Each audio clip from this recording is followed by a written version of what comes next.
Wakil Bupati Jembrana, IGD Ngurah Patriana Krisna, mengajukan surat pengunduran diri ke Menteri Dalam Negeri pada Selasa 30 Juli.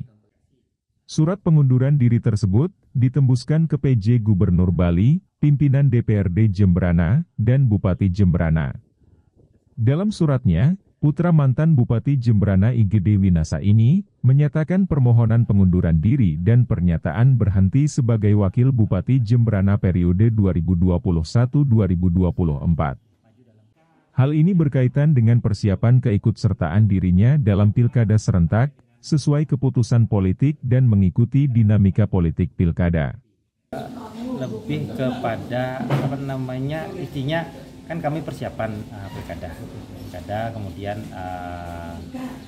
dinamika itu kan pasti selalu terjadi. Jadi intinya biar lebih nyaman aja kami bisa pendekatan ke masyarakat begitu, tanpa mengganggu tugas sebagai wakil bupati.